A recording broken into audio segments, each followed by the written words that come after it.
अगर हमारे पास डाइपोल उसी पोजीशन पर है, बट हमारे पास हम जो पॉइंट था, जिस पॉइंट पर हमको इलेक्ट्रिक फील्ड निकालना था, वो इक्वेटोरियल पोजीशन पर आ गया है।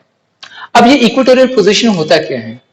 ये वो पोजीशन होता है, ये फिर वो लाइन होती है जहां पर हम लोग किसी भी पॉइंट को रखते हैं तो हमारे पास में पॉजिटिव चार्ज से भी उसका डिस्टेंस उतना ही रहता है जितना कि हमारे पास में नेगेटिव चार्ज से रहता है। तो इस लाइन पर हम लोग कहीं पर भी अगर पॉइंट को रखते हैं तो हमारे पास जो डिस्टेंस रहने वाला है दोनों पॉइंट से, ए से एंड बी से, हमेशा क्या रहने वाला है? इक्वल रहने वाला है। एंड इस लाइन को बोलते हैं इक्वेटोरियल लाइन, या फिर इस पोजीशन को बोलते हैं हम लोग इक्वेटोरियल पोजीशन। सो हमारे पास अगर कोई चार्ज इस पॉइंट पर रखा हो तो उस पर इलेक्ट्रिक फील्ड कैसे काम करने वाला है, या फिर उस पर इलेक्ट्रिक फील्ड की वैल्यू क्या होने वाली है, ये हम अब देखने वाले हैं। शुरुआत जैसे पिछले बार हम लोगों ने किया था वैसे इस बार भी करेंगे। शुरुआत हम माइनस क्यू से करते हैं। माइनस क्यू के चलते लगने वाला इलेक्ट्रिक फील्ड का वैल्यू निकाल लेते हैं। अगेन हमारे पास माइनस क्यू यहां पर है एंड हमारे पास में पी यहां पर है। वो अपने तरफ अंदर की तरफ क्या करेगा? फील्ड को खींचने की कोशिश करेगा। तो एक्सप्रेशन हो जाता है अपने पास 1/4πε0 q अपॉन एपी स्क्वायर। अब हमारे पास में जो एपी है इसकी वैल्यू हमको यहां पर नहीं पता है। जो डिस्टेंस हमारे पास आर होता है वो डिस्टेंस होता है हमारे पास सेंटर से। तो सेंटर हो जा रहा है अपने पास में ओ और हमारे पास दूसरा पॉइंट हो जा रहा है पी। तो ओ से लेकर पी तक का डिस्टेंस हमारे पास यहां पर हो जा रहा है आर एंड ए से लेकर ओ तक का डिस्टेंस हमारे पास है एल। तो हम लोग यहां पर अगर इसको ट्रायंगल अज्यूम कर लेते हैं एओपी, तो बाय यूजिंग पाइथागोरस थ्योरम हम लोग कंक्लूजन निकाल सकते हैं कि हमारे पास एपी या फिर बीपी की जो वैल्यू होगी वो होगी under root R square plus L square. अगर ये परपेंडिकुलर है which is R and L हो जा रहा है अपने पास बेस, तो हाइपोटेनस की वैल्यू होने वाली है under root R square plus L square. Value को हम लोग एपी के पास पुट कर देते हैं तो हमारे पास ऑलरेडी ये एपी स्क्वायर था तो अंडर रूट हमारे से हट जाएगा। ये हो गया हमारे पास equation number 1 for E minus. अब हम लोग इलेक्ट्रिक फील्ड निकालते हैं प्लस क्यू के लिए।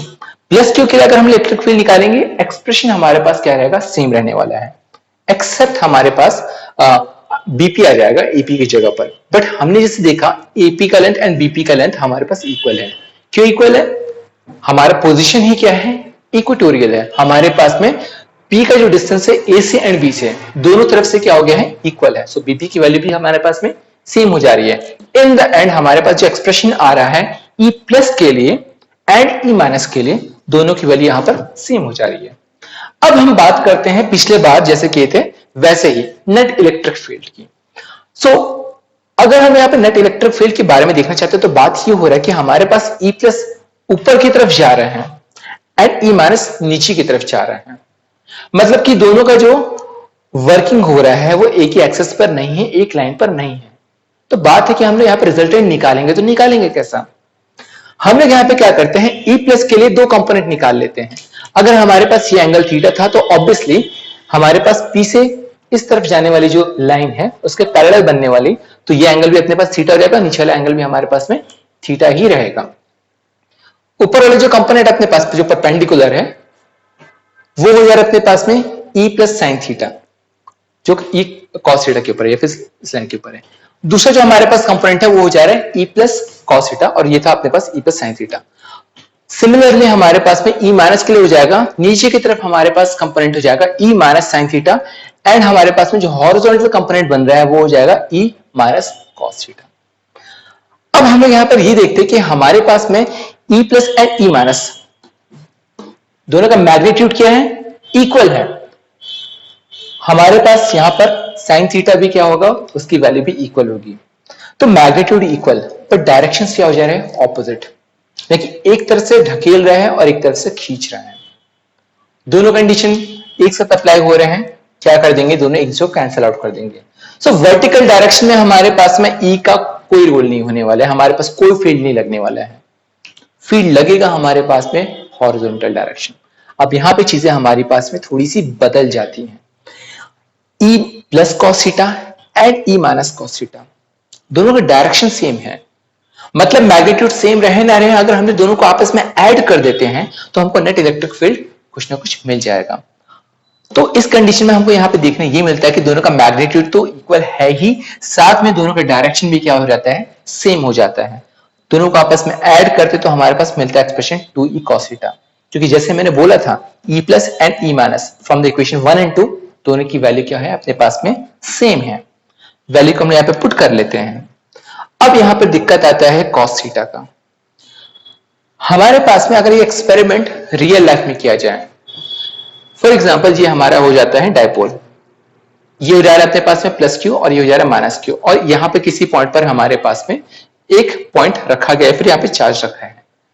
अगर मुझको ये कोई बोले कि हमारे पास यहां से लेकर यहां तक का कोई एंगल निकाला जाए तो बहुत मुश्किल हो जाएगा, बिकॉज फ्री स्पेस में एंगल निकालना इतना आसान नहीं रहता। वहां पे तुम प्रोटेक्टर रख के भी एंगल नहीं निकाल सकते। तो हम यहाँ पे ये नहीं चाहते कि हमारे पास में यहाँ पे cos थीटा sin थीटा ऐसा कोई भी टर्म आए। तो हम लोग इसको रिप्लेस करने के लिए क्या करते हैं, यूज करते हैं ट्रिग्नोमेट्री का। ट्रायंगल एओपी का हम लोग फिर से यूज कर रहे हैं। यहाँ पर ट्रायंगल एओपी में हमारे पास में cos थीटा अगर हमने निकालना चाहे तो ये हो जाएगा अपने पास में बेस अपॉन हाइपोटेनियस। बेस की वैल्यू है एओ, हाइपोटेनियस की वैल्यू हो जा रही है under root R square plus L square.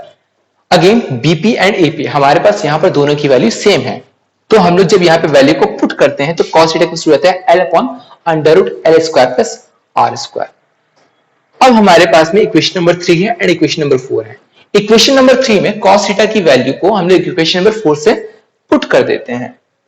Finally हमारे पास क्या होने वाला है, L upon under root R square L square हो जाएगा, जहां पर हमारे पास R square plus L square का पावर 1/2 है। कभी भी हम लोग अंडर रूट लिखते हैं हम लोग ये मान लेते हैं कि उसका पावर वहां पर क्या हो जा रहा है 1/2 हो जा रहा है। इसका पावर यहां पर हो जा रहा है 1 प्लस 1/2 आपस में ऐड करेंगे तो हमारे पास हो जाएगा 3/2। ऑन द अदर हैंड हमारे पास ऊपर में 2 था, Q था, L था, आपस में इसका मल्टीप्लीकेशन करते हैं तो हमारे पास में Q इंटू 2L हो जा रहा है। पिछले बार में हमने देखा था कि P इक्वल्स टू होता है अपने पास में Q इंटू 2L, जो कि हमारे पास होता है डायपोल मोमेंट। सो इस वैल्यू को हम लोग फिर से क्या कर रहे हैं, यहां पर पुट कर दे रहे हैं। सो फाइनली हमारे पास एक्सप्रेशन आता है equals to 1/4 pi epsilon naught P upon R square plus L square to the power 3/2। But again real life में जैसे मैंने पहले बोला था कि जो डायपोल होता है वो काफी छोटे साइज का होता है, तो इस केस में हमारे पास जो डिस्टेंस रहने वाला है 2L वो R के मुकाबले बहुत कम रहने वाला है। एंड जब उसकी स्क्वायर की बारी आने वाली है तब क्या हो जाएगा, ये वैल्यू और भी छोटा होते जाएगा। तब हम लोग क्या करते हैं, एल स्क्वायर को नेग्लेक्ट कर देते हैं। एल स्क्वायर को नेग्लेक्ट करने पर हमारे पास फिर से फायदा होता है कि आर स्क्वायर हमारे पास आ गया और डायरेक्टली आर स्क्वायर के साथ में 3/2 आ जाता है। अगर मैं यहाँ पे दोनों 2 को कैंसिल कर लेता हूं, बिकॉज यहाँ पे मल्टीप्लीकेशन हो रहा है टू द आर का 3/2 के साथ में, तो बचता है सिर्फ हमारे पास में 3। तो एक्सप्रेशन हमारे पास आ जाता है equal to 1/4 pi epsilon naught P upon R cube.